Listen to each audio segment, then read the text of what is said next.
que esto a muchos les molesta, pero lo hacemos en honor de la verdad, fíjense. Por respeto precisamente a las conocidas Sagradas Escrituras, donde el hombre ha metido mano más allá de la cuenta y con una intención clara de manipular a las masas, como ya lo vamos a ver.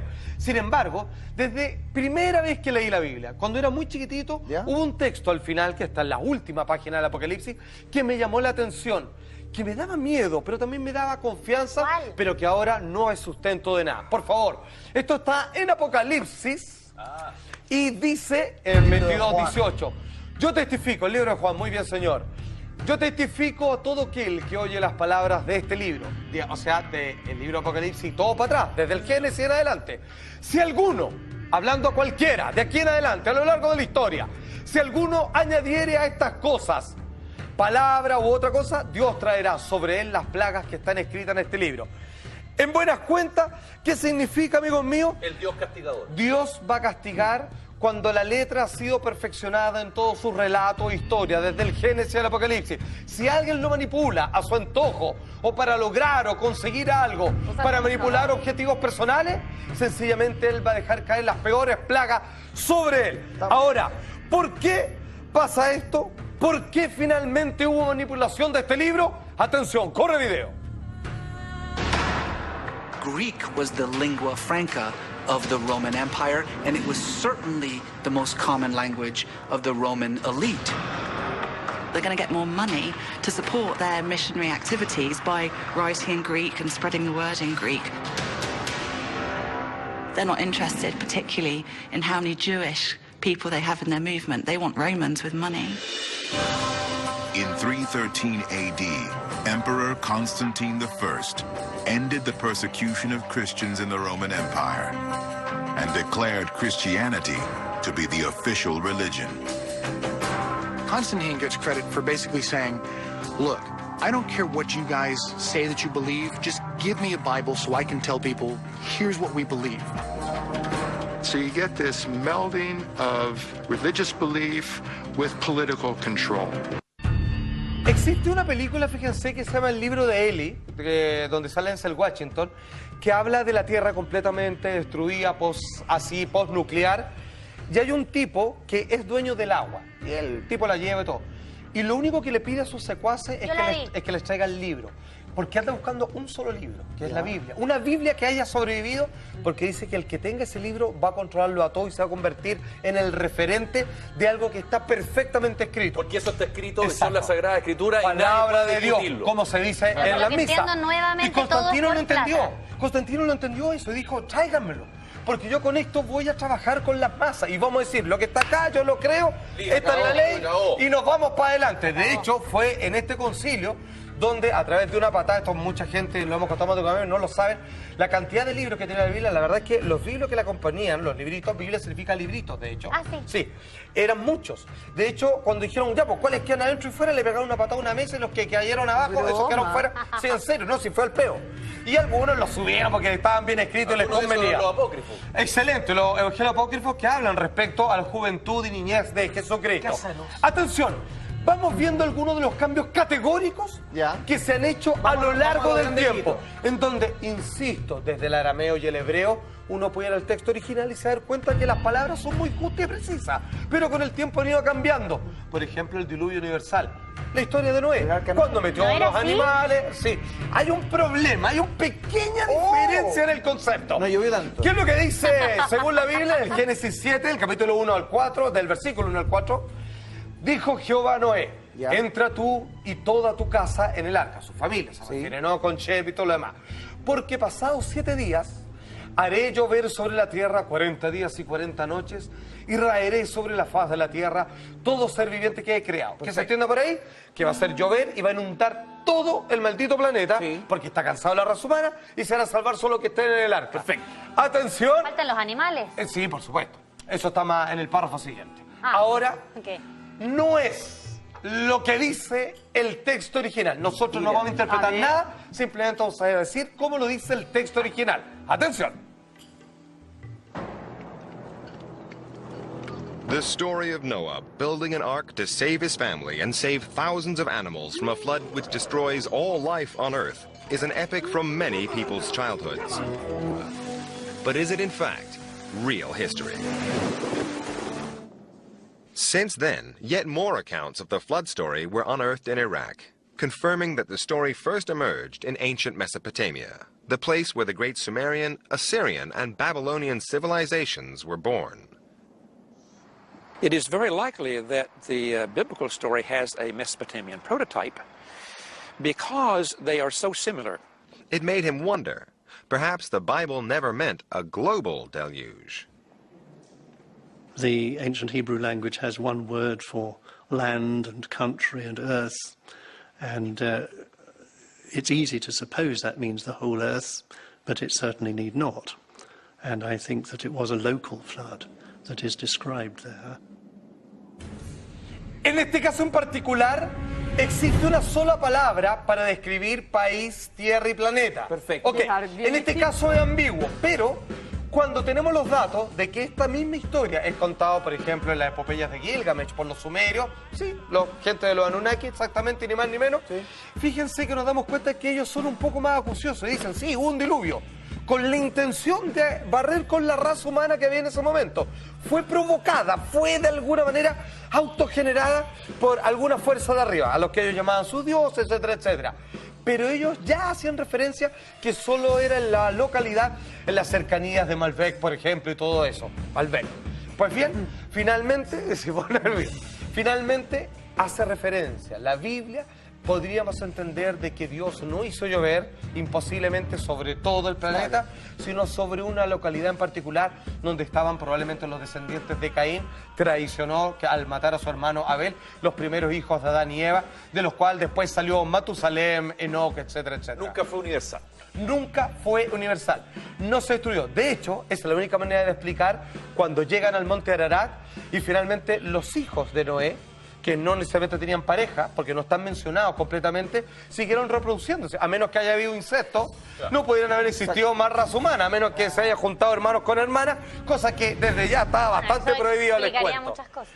Atención, amigos míos, ¿qué tal si yo les digo que solamente si nos atenemos al texto original, la Madre de Dios, de Jesús más bien, para ser más específico, nunca fue tratada en ninguno de los párrafos como una virgen, sino como una mujer joven. Sin embargo, en Isaías 7:14 que leemos, el Señor mismo os dará una señal.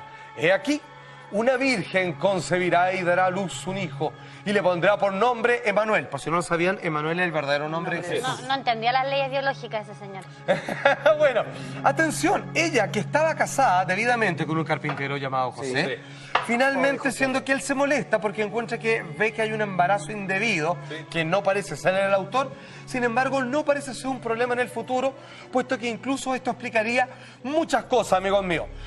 ¿A qué se refería la Biblia cuando hace referencia a María si no la denominaba como virgen? ¿Cuál era el exacto texto?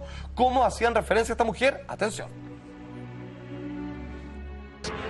Is it also possible, as some scholars believe, that various mistranslations over the centuries have misreported other key facts about the birth of Jesus? Christians claim that Jesus was born of a virgin, and this claim comes from a prophetic text, the book of Isaiah, chapter 7. And the word that's used in the Hebrew text to talk about this young woman is Alma, which basically means a woman who is of marriageable age. But when you translate the Hebrew into Greek, it becomes virgin.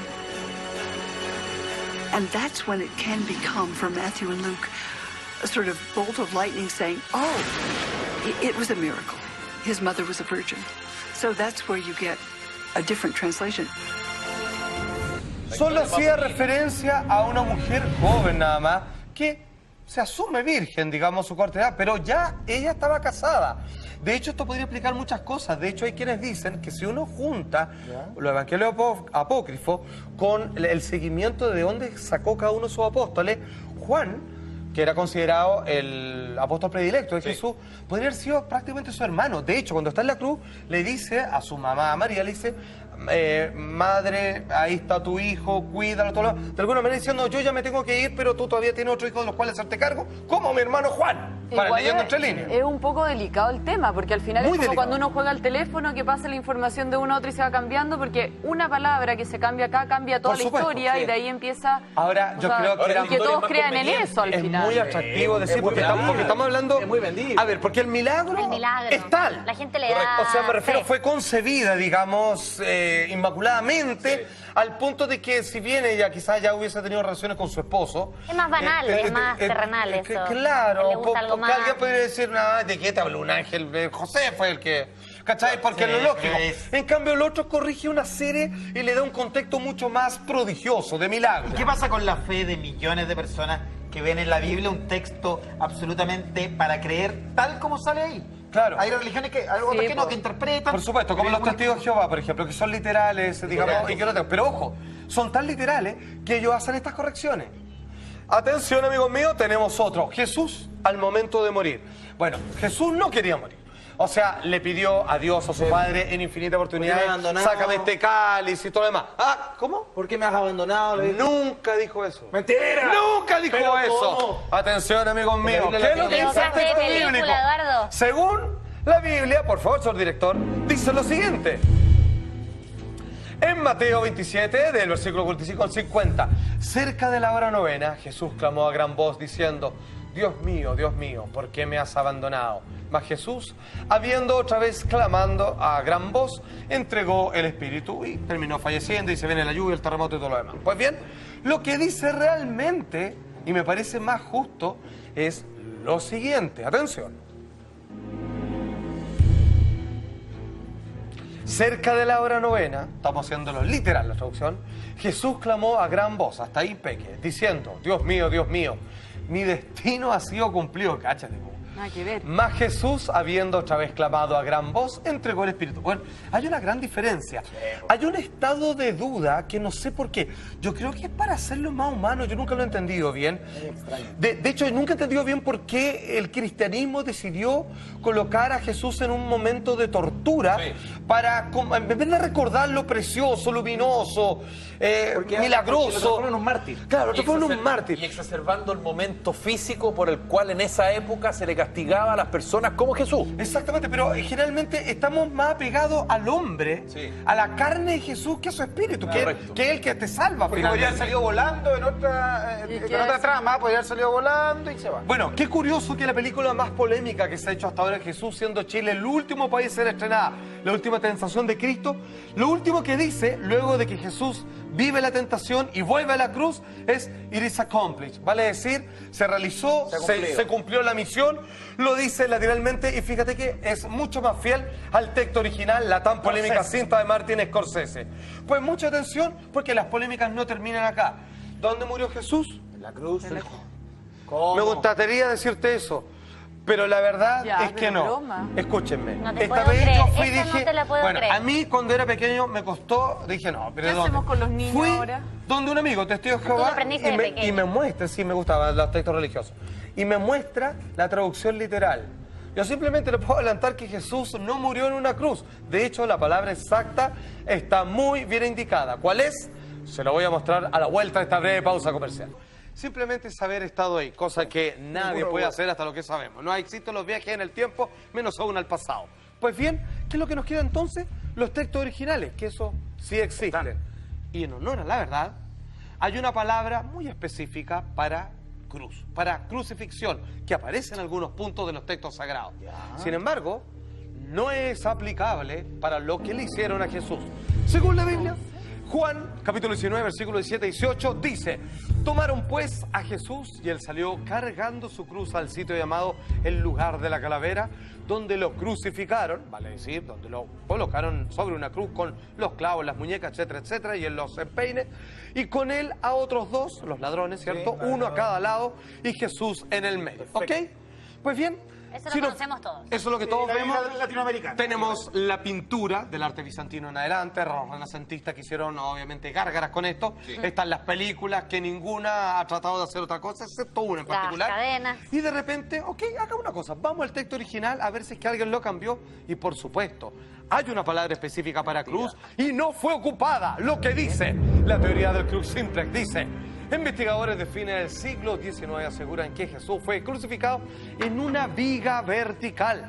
La teoría se sustenta en las primeras Biblias, donde la palabra griega staurus, incluso ya en la traducción medio ajetreado al griego, donde Jesús fue crucificado significa madero y no cruz. Vale decir, se habla de persona crucificada y se habla de Jesús clavado a un madero. De hecho, los testigos de Jehová y otras religiones lo representan así, pues ellos están seguros, convencidos, como decía Felipe Abello, por ejemplo, que hay algunos que se ciñen a la literalidad del texto. Claro.